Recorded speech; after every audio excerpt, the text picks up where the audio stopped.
You've seen the videos, thousands of people trying to leave Afghanistan as the Taliban takes control of the country following the drawdown of U.S. troops. And many of the Afghans trying to escape actually helped American armed forces, serving as everything from translators to engineers. People are shocked. The interpreters, not only the interpreters, but everybody who worked with the U.S. forces, they are just running, heading to the airport to at least get to a safe place. Ahmadullah Siddiqui works for No One Left Behind. It's a nonprofit organization pushing for the U.S. to hold its promise to the Afghan nationals who worked with our troops. In return for their work, the U.S. grants special immigrant visas, also known as SIVs. If eligible, the Afghans can come to the U.S. and bring their families. And that sounds good on paper, but many of the Afghans who went above and beyond to help American service members are stuck in limbo. They do not have either recommendation letters or HR or employment verification letters. Why they can't have him or why they don't have it, it's because their supervisors are not even answering their emails or their text messages or their anything. They can't get a hold of their supervisor to get those recommendation letters. U.S. Secretary of State Antony Blinken says the State Department is adding programs to help those who aren't eligible.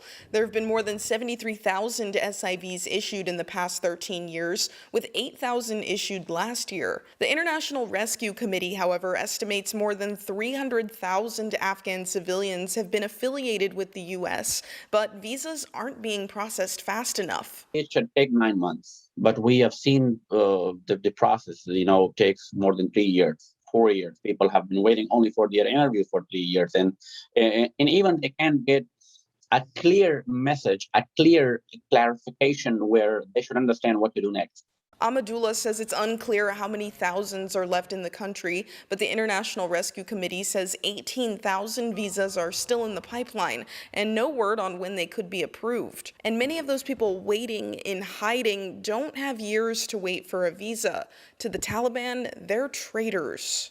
When the Taliban gets you, they don't ask for your paperwork. They don't ask where you work. They know you work with the U.S. forces. They will directly kill you. We do not believe them. They're fundamentalists and extremists, and they will never change. They don't believe in the democracy. They don't believe in the women's rights. For those able to come to the U.S., refugee resources like the Gulf Coast Jewish Family and Community Services are helping resettle families in the Tampa Bay area. Since October of last year, they've helped 10 people from Afghanistan. The first thing they want to do is get a phone. They want to speak to the family member. They want to make sure whoever it was that they've left behind is safe.